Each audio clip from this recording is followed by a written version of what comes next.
Entonces vamos a ver tipos de células, específicamente los procariontes, y algunos componentes celulares, ya sea componentes propios de los procariontes, componentes en común entre procariontes y eucariontes, y si es que no alcanza el tiempo, algunos componentes propios de los eucariontes. Para ya la próxima semana comenzar a ver todo lo que son los organelos, que eso es un poco más extenso porque tienen varias características y varias funciones.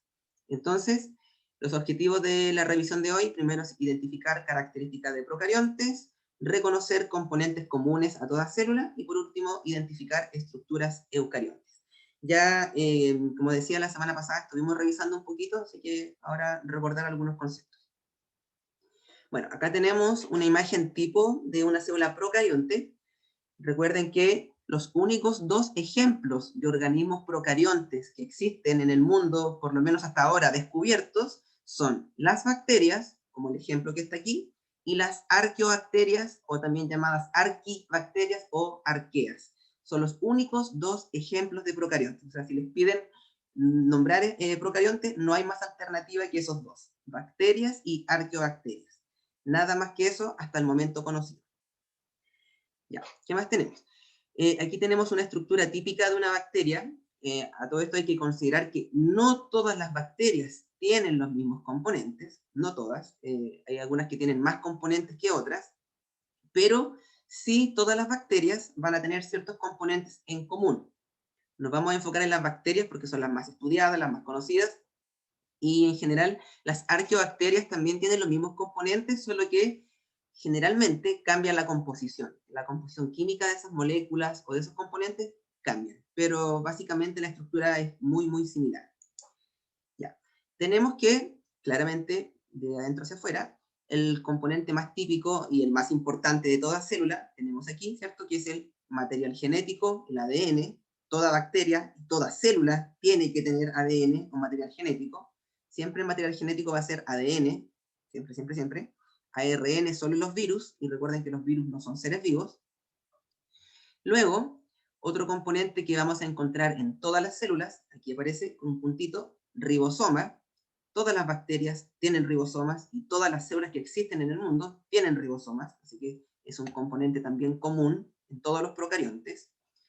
Otro componente en común tenemos acá, fíjense aquí, esto que está con amarillo por dentro, esto amarillo claro, el citoplasma. Todas las células que existen, todas las procariontes y todas las bacterias tienen citoplasma, es un componente común a todo tipo de célula. Entonces, tenemos material genético, tenemos ribosomas, citoplasma, van tres, y otro componente típico de todas las células, y claramente lo vamos a encontrar en todos los procariontes, la membrana plasmática o membrana celular que estaría aquí. Entonces, eso que se ve de color, está aquí, color anaranjado, un poco rosa, ahí está. Esos cuatro componentes lo tienen todas las células y claramente los tienen todos los procariontes. Pero además, los procariontes tienen otro componente que lo tienen, yo siempre digo el 99% de los procariontes, de bacterias por lo menos, lo tienen, que es la pared celular, que está aquí, que aparece con un color azul o celeste, la pared celular.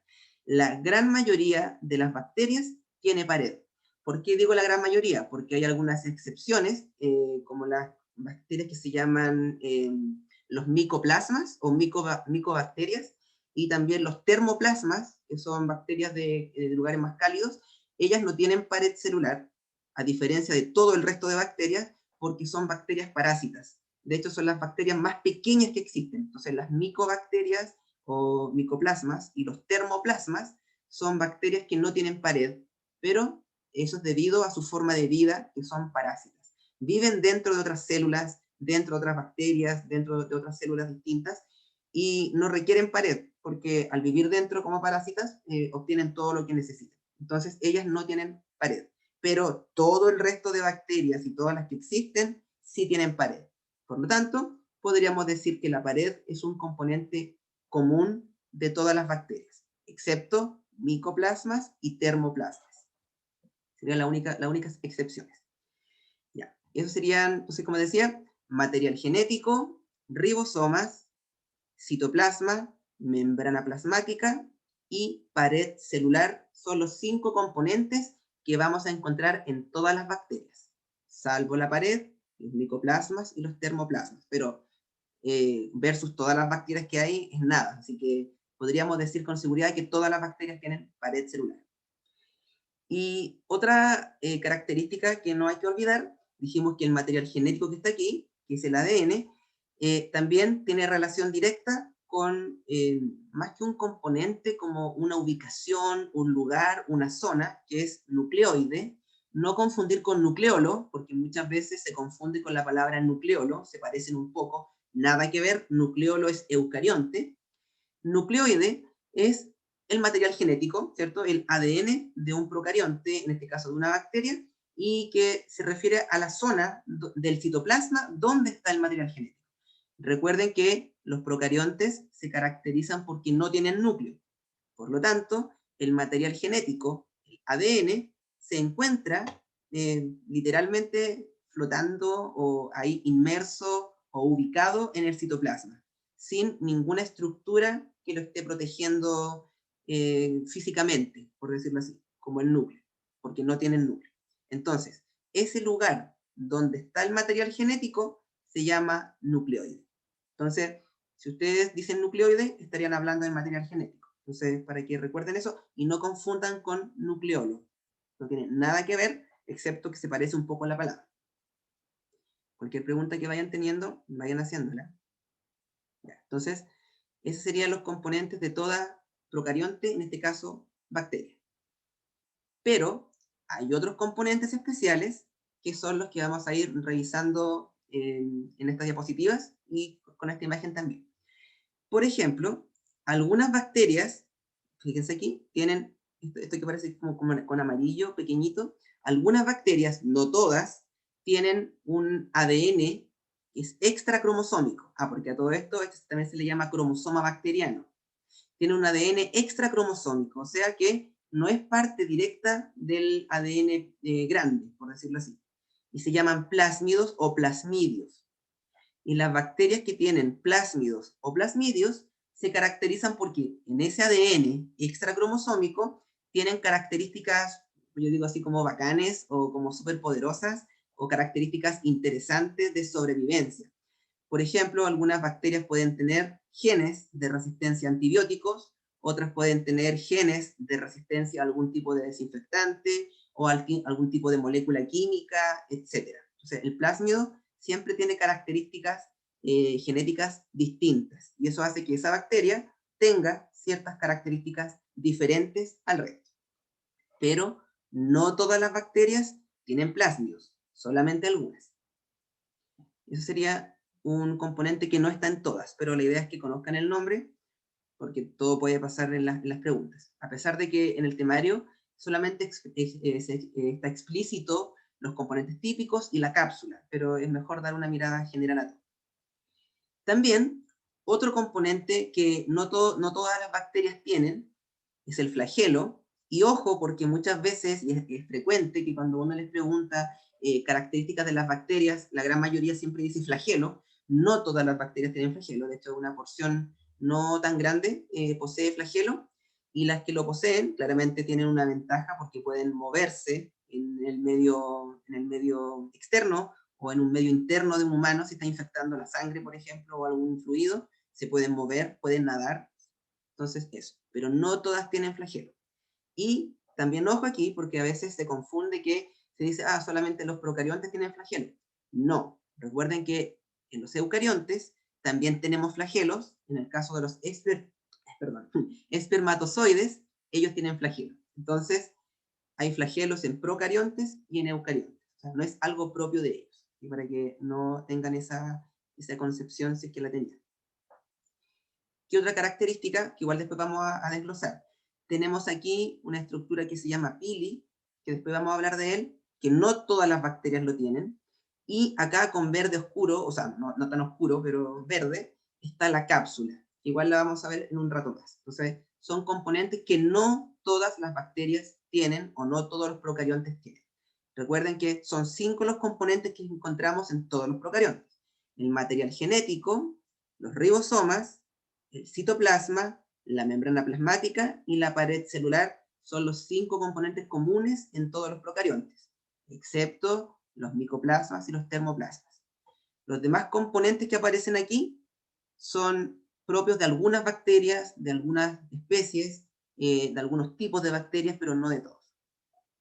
Entonces ahora vamos a desglosar algunos conceptos. Entonces, recordando sobre los procariontes muy en general, tenemos que no poseen núcleo, claro, no poseen carioteca, el ADN, ¿cierto?, se encuentra libre, como aparece aquí, en la región del nucleoide, que es una zona, una ubicación, no una estructura física, es el lugar del citoplasma donde está ese material genético. No posee organelos, ningún tipo de organelo, 0 organelos. Se dice, entre comillas, que una excepción, pero tampoco es algo, no todos los científicos están de acuerdo con lo mismo, que las cianobacterias podrían, entre comillas, tener un organelo, que serían las vacuolas de gas.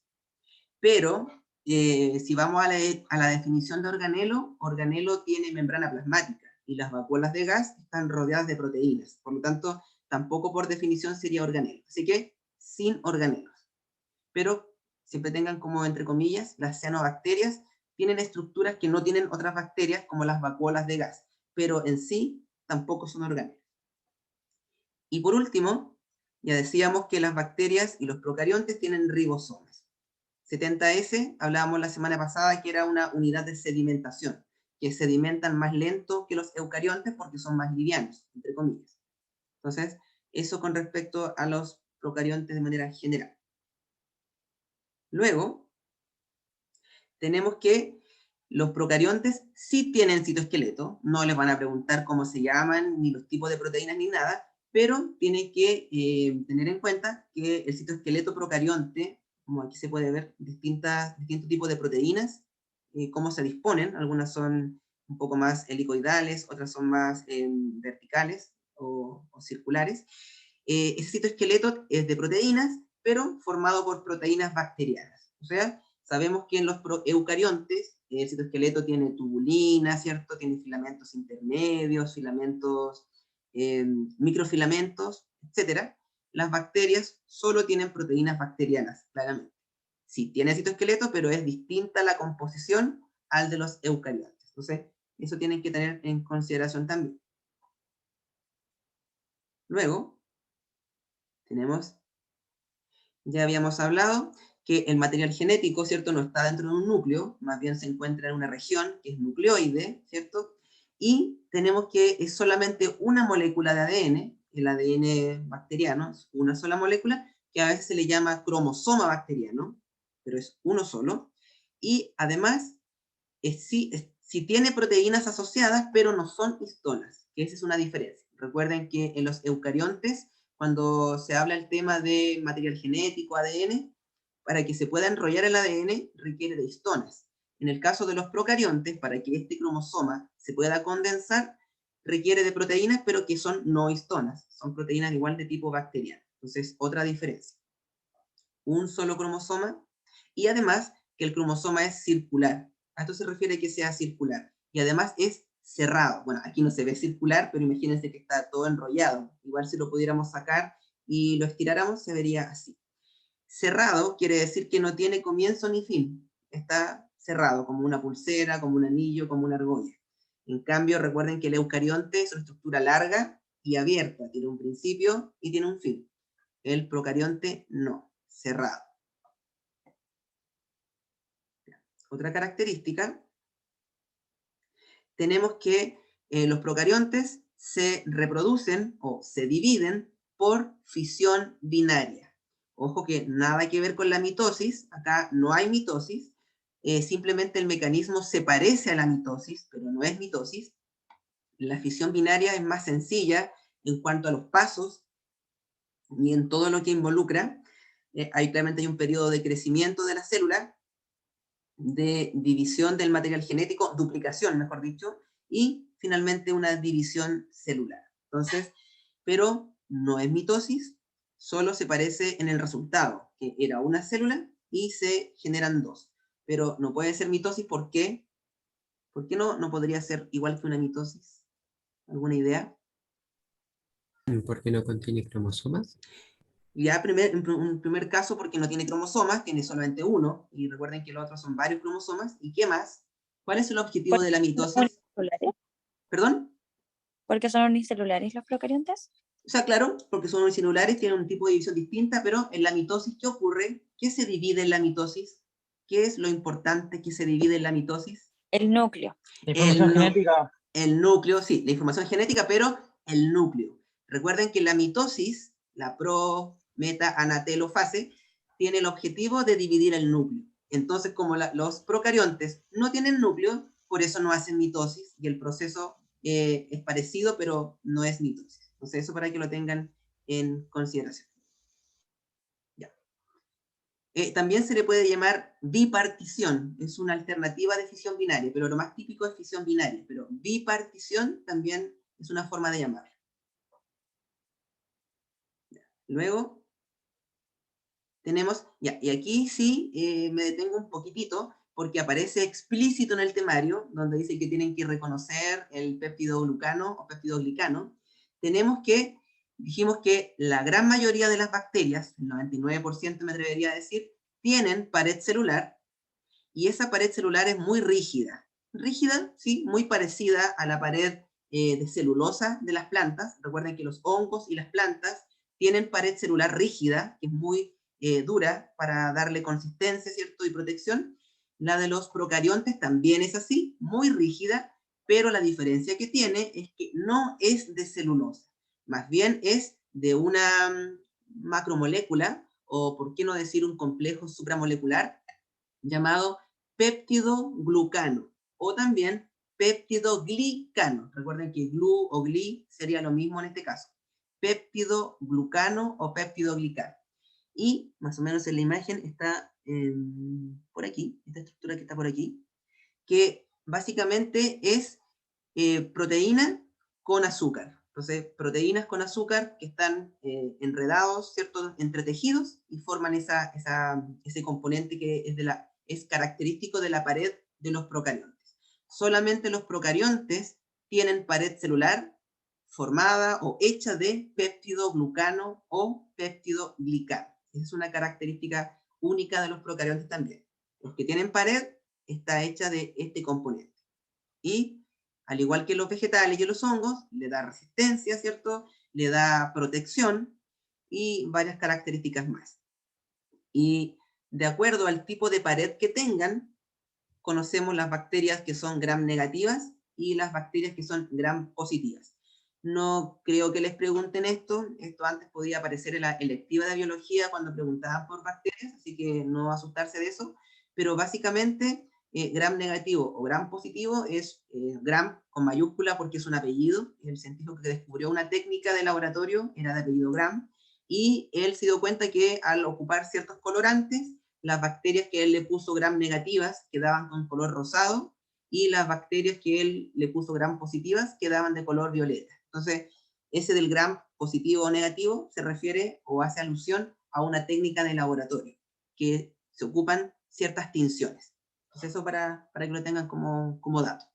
Pero aquí lo importante de la pared es el grosor de ellas y que está hecho de péptido glicano o péptido glucano, que es lo mismo.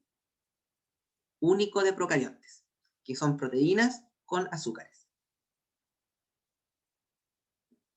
Otra característica de procariontes, y que habíamos dicho la semana pasada, y esto es creo que sí de lo último, es que metabólicamente, habíamos dicho que los procariontes son muy diversos, hay de todo tipo. Hay procariontes aeróbicos, que al igual que nosotros ocupan oxígeno.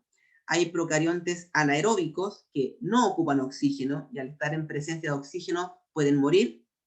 Y hay procariontes que son facultativos, que generalmente no usan oxígeno, pero cuando el oxígeno está, bueno, lo aprovechan igual y también le sacan provecho a ese oxígeno. Por eso es facultativo, porque normalmente no lo usan, pero si está, hay que aprovecharlo también. Entonces, a eso se refiere que son diversos en metabolismo. Pueden usar distintas vías para obtención de energía y el uso de ciertos nutrientes. Entonces, eso con respecto al metabolismo. ¿Preguntas? ¿Dudas? ¿Ahí? Continuamos. En el caso de las bacterias, ¿Sí? profe, ambas, no sé si recuerdo mal, pero existen los heterótrofos y autótrofos, ¿cierto? Sí, sí, sí, también, sí, gracias por esa acotación.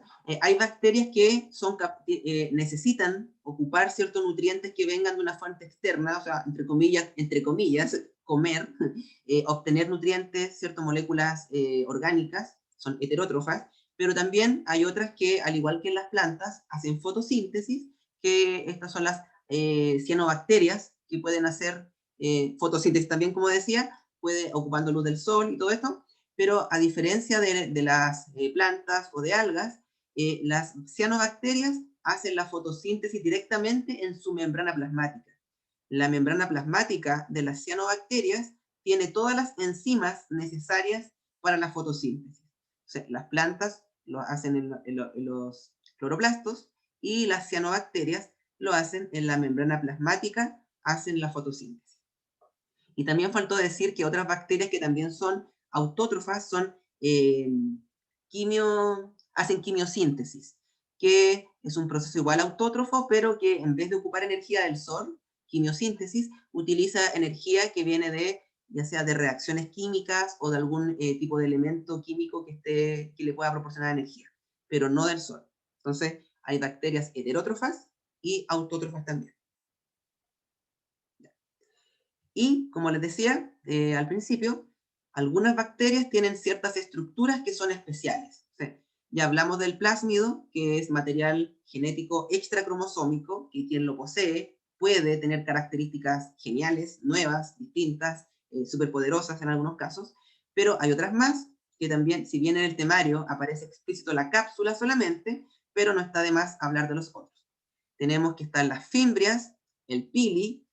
Bueno, pili es plural, se refiere a varios, porque el singular es pilus, uno es pilus y más de uno pili. Flagelos y cápsulas son las estructuras especializadas que encontramos en los procariontes, específicamente en las bacterias. La cápsula, aquí si se dan cuenta hay una imagen que muestra estas pelotitas negras, son bacterias, y todo lo que está por fuera, que se ve gris o blanquecino, es la cápsula. Algunas bacterias están solitas con cápsula y otras están reunidas, ¿cierto?, en racimos o en hileras, y tienen cápsula todo en común. Básicamente la cápsula es un material mucoso o viscoso, como dice aquí, que son azúcares y proteínas. Podríamos decir que, entre comillas, la cápsula es similar a la matriz de los eucariontes, solo que es mucho más densa y mucho más mucoso y pegajoso. Y siempre va a estar por fuera de la pared, por fuera de la pared. O sea, teníamos membrana, pared, y después viene la cápsula. La cápsula sería como la capa más externa que tiene una bacteria que la posee. O sea, por fuera de la pared. Y, dígame. Para apoyarme un poquito, todas las que aparecen en la imagen tienen la cápsula, ¿cierto? Sí, todas tienen cápsula, sí. Esta imagen solamente muestra bacterias con cápsula. Si no tuviera cápsula, sería la pelotita negrita solamente, ¿cierto? Estaría sola, sin cápsula. Y la cápsula no es vital, o sea, si no tiene cápsula no se va a morir, puede tener o no tener, va a vivir igual, pero sí le otorga ciertas nuevas capacidades, porque lo importante que tiene la cápsula es que es resistente a la fagocitosis. Se dice que es antifagocitaria. ¿Qué quiere decir eso? Que cuando una célula, por ejemplo, inmunológica de nuestro cuerpo, un glóbulo blanco, un macrófago específicamente, se va a comer una bacteria, si tenemos una infección, y esa bacteria tiene cápsula, digamos como que, entre comillas, como que el macrófago o glóbulo blanco vomita a la bacteria, no se la traga. Y esa bacteria puede seguir viviendo porque esa cápsula le permite tener esa capacidad antifagocitaria. Entonces, le permite sobrevivir frente al ambiente adverso. Entonces, por eso la cápsula le otorga una ventaja a quien la tiene. Entonces, por eso tienen que reconocerla. La cápsula la encontramos solamente en procariontes, en este caso, o por lo menos la cápsula bacteriana, y le confiere una ventaja de ser antifagocitaria. O sea, que no se la van a comer los glóbulos blancos, o si la bacteria vive en el ambiente, no se la va a comer quizá un depredador, porque, entre comillas, como que hace que la vomiten. Y eso hace que pueda sobrevivir. Algunas bacterias que no tienen cápsula pueden tener cápsula. De hecho, no sé si alguna vez vieron el experimento de Griffith, que él colocando material genético que decía información para cápsula, bacterias sin cápsula que eran no patógenas se convertían en patógenas con cápsula. Entonces, esa es otra característica. Entonces, cápsula bacteriana antifagocitaria.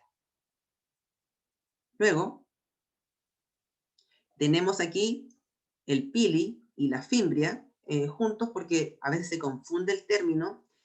Las fimbrias son todos estos pelitos que se ven aquí, muchos pelitos que se ven aquí, pelitos, son las fimbrias. Las fimbrias son estructuras proteicas que le confieren también una ventaja a la bacteria que la tiene, y la ventaja es que esa bacteria puede adherirse a algún sustrato, o sea, puede pegarse a algún sustrato, ya sea algo inanimado o algún tejido vivo, pegarse.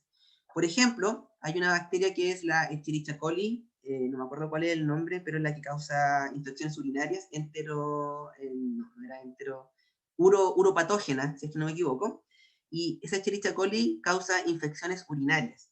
¿Qué pasa? Esa Escherichia coli no se mueve, pero cuando llega a un contacto con un tejido, estas fimbrias hacen que se pegue a la uretra, por ejemplo, y así como se va multiplicando, va aumentando y va llegando finalmente a la vejiga o puede llegar a los riñones y se pega. Entonces la persona, aunque orine, porque recuerden que al orinar, al miccionar, la orina elimina bacterias u otros patógenos que puedan estar ahí, pero una bacteria que tiene fimbrias tiene la ventaja que está pegada. Entonces, aunque pase la orina, no se va a despegar y se va a mantener ahí y va a causar una infección. Entonces, la única forma de eliminarla es con antibióticos, claramente. Entonces, fimbrias ayudan a la adherencia de las bacterias. Se pegan a una superficie inanimada o a una superficie viva. Incluso las bacterias que forman biopelículas, como las caries, también requieren de fimbrias para poder pegarse al sustrato y así pegarse con otra, y generar esas biopelículas bacterianas. Y el pili se confunde, o antes se hablaba que era lo mismo, pero no es lo mismo, porque vean, las fimbrias son cortitas, pelos chiquititos, en cambio el pili es un pelo muy largo, bueno, pilus cuando es uno, pili cuando es más de uno. Generalmente las bacterias que tienen pueden tener hasta dos pili, o un pilus. Aquí tenemos un pilus, sería específicamente pilus 1. El pilus lo que hace es fusionar a una bacteria con otra. Se pueden fusionar y hacer lo que se conoce como conjugación. La conjugación bacteriana básicamente consiste en que una bacteria que tiene pilus se conecta con una que no tiene pilus, y la bacteria que tiene pilus le entrega una copia del plásmido. Recuerden que decíamos que el plásmido es el ADN extra de una bacteria que le da características nuevas, distintas, como ser resistentes, no morir frente a antibióticos u otras. Entonces, una bacteria que tiene plásmidos y tiene pilus y que se conecta con otra bacteria, le va a entregar el plásmido, y esta bacteria que no tenía esa característica, ahora la va a tener, y también va a desarrollar un pilus y podría entregarle una copia del plásmido a otra bacteria y así sucesivamente. Entonces, es una característica que no todas tienen, pero les dan como esta novedad entre ellas. Profe, Dígame. cuando una célula que tiene plásmido se reproduce, ¿también vuelve a generar ese plásmido? Sí, ¿O no? sí, cuando la bacteria se reproduce. Aun cuando no sea parte de su propio material Exacto, genético. sí. Cuando una bacteria que tiene plásmidos se multiplica, también multiplica los plásmidos y se los hereda a sus hijas. Y cuando una Entonces, bacteria... ¿Sí? cuando la transmite a través del pili sexual a otra ¿Sí? bacteria, tampoco la ¿Sí? pierde, sino que la Tampoco entrega. exacto, le entrega una copia, o sea, antes de entregarle, ella lo multiplica para quedarse con una copia y le entrega una copia a la otra bacteria. Sí. De hecho, hay bacterias que tienen más de un plásmido, algunas tienen hasta 10 plásmidos, más plásmidos distintos y con distintas características. ¿Carolina? ¿El plásmido entonces también es una ventaja evolutiva? Es una ventaja evolutiva también porque permite a la bacteria... El pili, sí, también evolutiva porque permite que otra bacteria que se pueda transmitir esa característica. Entonces, de hecho, aprovechando la instancia, esta conjugación bacteriana, que es básicamente, esto es todo asexual, no tiene nada de sexualidad, porque es conectarse a través de esta estructura proteica y pasar un plásmido, pero evolutivamente algunos científicos creen que este podría haber sido como el inicio de la reproducción sexual. Tampoco está 100% corroborado, pero varios dicen que sí, que la conjugación bacteriana sería los primeros indicios de una reproducción sexual. Y claro, podría ser, porque hay un intercambio entre dos bacterias que no tienen nada que ver y una le entrega algo a la otra, si bien una característica, pero hay un contacto entre ellas. Entonces, eso evolutivamente hablando. Profe, una consulta. Dígame. En el caso de la bacteria que entrega la información, ¿qué ¿Ya? gana ella entregando la información? ¿Que haya más bacterias como ella? Claro, sí, eso, es como sobrevivencia si bien las bacterias sabemos que no forman tejidos, pero sí forman colonias o agrupaciones, al haber más con características se pueden defender de mejor forma, se pueden ayudar, etc. Entonces, eso es lo positivo entre ellos. Claro, la unión hace la fuerza, una cosa así. ¿Sí? Ya. Y por último, tenemos los flagelos, como les decía, aquí está oscuro y largo. No todas las bacterias tienen flagelos, pero como les comentaba, las que lo tienen una ventaja extra, porque pueden, si son del ambiente, pueden nadar, ¿cierto?, en algún medio, o si están contaminando algún líquido de algún organismo vivo superior, un humano, por ejemplo, las bacterias podrían nadar en el plasma, en algún líquido intersticial, etcétera. Incluso se dice que podrían escapar de los glóbulos blancos si ellos lo están persiguiendo, pueden nadar porque tienen un flagelo. Entonces, es una ventaja también evolutiva de sobrevivencia.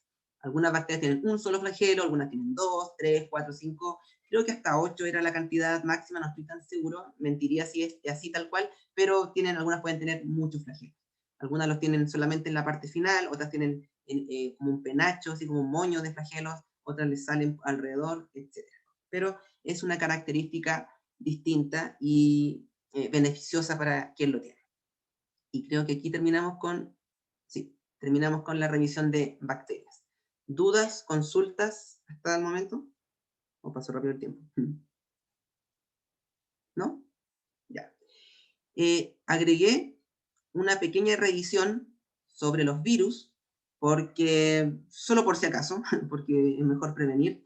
Y recuerden que habíamos dicho que los virus no se consideran seres vivos, porque por un lado no tienen células, ¿cierto? No tienen organelos, y además no se pueden reproducir por sí mismos. Necesitan a una célula que los pueda reproducir. O sea, una célula que se llama hospedadora, o típicamente se le llama huésped, pero el concepto está erróneo. El concepto real es hospedadora, hospedador, no huésped, pero si lo encuentran como huésped, esa podría ser sinónimo. Algunos todavía dicen huésped, pero como les digo, la palabra es hospedador, hospedador. Y estas estos virus se caracterizan por eso, porque no se pueden reproducir por sí solos, necesitan de una célula para reproducirse, no tienen un metabolismo propio, necesitan un metabolismo de una célula, ya sea eucarionte, procarionte, dependiendo del tipo de virus. Hay algunos que solamente les gustan las procariontes, a otros solamente les gustan las eucariontes, a algunos les da lo mismo, infectan cualquier tipo de célula. Y además, como les dije, no están formados por células, y no tienen organelos, claramente, ningún tipo de esos componentes. Y los virus en general tienen material genético, todos tienen material genético, algunos tienen ADN y otros tienen ARN. Por ejemplo, acá tenemos el virus de la gripe, es un ARN virus, tiene ARN como material genético, y acá tenemos un bacteriófago, que es un virus que infecta bacterias, que tiene ADN. Entonces, de las partes y los componentes no vamos a hablar, simplemente dar una caracterización general de los virus, porque recuerden que cuando hablábamos de niveles de organización, alguien preguntó en qué nivel estaban los virus, y recuerden que los virus son complejos supramoleculares. Son más que una macromolécula, pero menos que un organelo y menos que una célula. Son varias moléculas distintas, proteínas, ¿cierto?, lípidos, ácidos nucleicos, que se combinan y forman estas estructuras complejas. Pero no son seres vivos, no tienen células, no son células. Entonces, eso como dato sobre los virus, por si llegara a aparecer algo sobre ellos. ¿Sí? Entonces, eso sería muy general. Y, por último, la última revisión. Algunas preguntas. Aprovechemos de practicar. Dice, ¿cuál de las siguientes características es exclusiva de los procariontes? ¿Quién se atreve con alguna alternativa? La C, ¿o no? La C. ¿La C? ¿Alguien que diga otra? ¿O exclusiva? Sí, sí. Ya. Muy bien, la C. Si bien sabemos que tiene citoesqueleto, pero las eucariontes también tienen. Por lo tanto, si dice exclusivo, tenemos que escoger algo que solamente sea de procariontes. Y solamente los procariontes tienen ADN circular y desnudo. Siguiente pregunta. Al comparar células procariontes y eucariontes, se tiene que las primeras, o sea, las procariontes, poseen las enzimas respiratorias en la membrana plasmática, no presentan organelos membranosos, tienen cromosomas múltiples. Las primeras, las procariontes. ¿Cuál de esas tres características sí se cumplen? 1 y 2. 1 y 2. ¿Alguien que diga otra? ¿O apoye 1 y 2? Desconozco lo del... Solo 2 creo, profe. Yo desconozco lo del punto 1, por lo tanto respondería solo 2. Ya, sí, me faltó agregar, cuando lo hablamos delante, dije de las cianobacterias que tenían las enzimas fotosintéticas en la membrana, y las bacterias que son aeróbicas, que hacen respiración celular, también tienen todas sus enzimas y toda la maquinaria en la membrana plasmática. Así que me faltó agregar eso.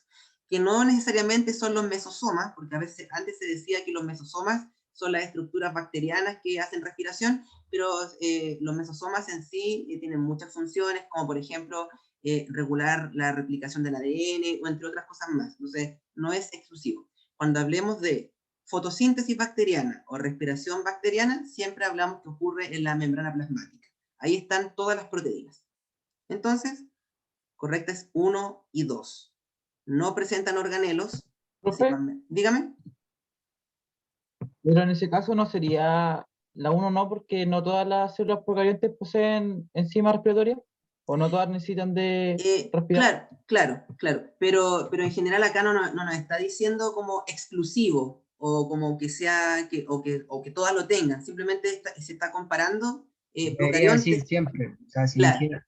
claro, a eso ya, claro, sí. Entonces, como dice comparar solamente procariontes y eucariontes, es muy general. Yo podría decir, me podría haber aparecido que eucariontes pueden tener pared de celulosa, y eso es cierto, las vegetales lo tienen, pero si hubiera dicho exclusivo, o siempre, o únicas, ahí claramente aplicaría lo que usted menciona.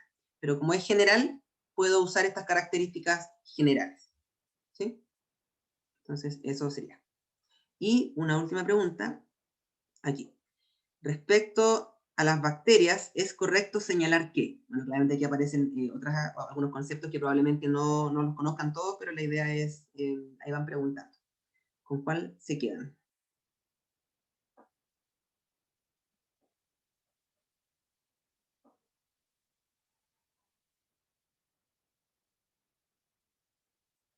En el chat, alguien escribe en el chat.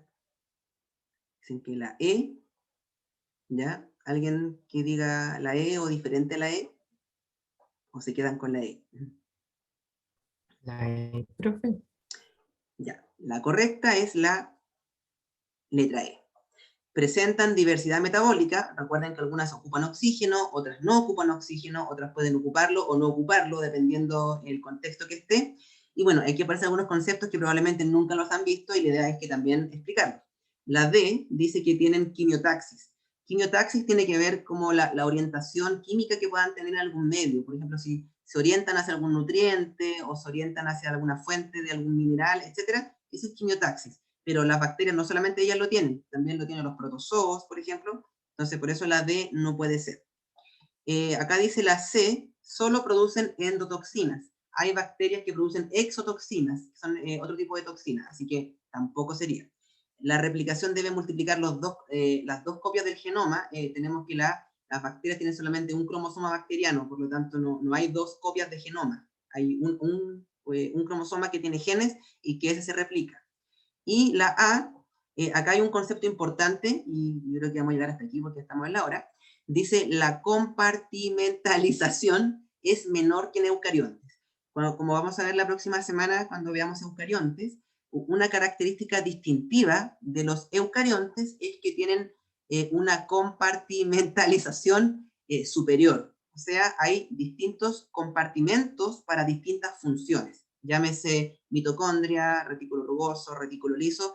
Cada compartimento ocurre una función. En cambio, en la bacteria, todo ocurre en el citoplasma o en la membrana. No hay compartimentos como en la eucarionte. Vicente levantó la mano. Sí, son dos preguntas. ¿Sí? La primera es, cuando las bacterias se replican, ¿también replican los plásmidos? Sí, también replican los plásmidos. Replican la bacteria que tiene que, si se va a dividir, tiene que copiar todo lo que tiene. Entonces, por eso también tiene que replicar los plásmidos para que sus hijas también tengan copias de ellas. Ok. Y la ¿Sí? otra, la A, entonces las bacterias tienen menor o mayor compartimentalización Las bacterias, las eucariontes. las bacterias no tienen compartimentalización, porque como decía, hacen todos sus procesos o en el citoplasma o en la membrana. No tienen compartimentos separados por membrana. En cambio, el eucarionte tiene, como tiene organelos, cada organelo está separado por membrana, entonces en cada organelo ocurre alguna actividad particular, que no ocurre en otro organelo distinto, porque como una casa, actividades de la cocina no se hacen, por ejemplo, en el patio, o no se hacen en el baño, son separadas cada sector. ¿Sí? Ok. Ya. ¿Más preguntas? Creo que la última pregunta... Ah, no, aquí hay otra más. Dice, bueno, ahí léanlas, no alcanzo a ver la parte de arriba, así que léanla ustedes y me responden lo que ustedes crean. Para ir terminando.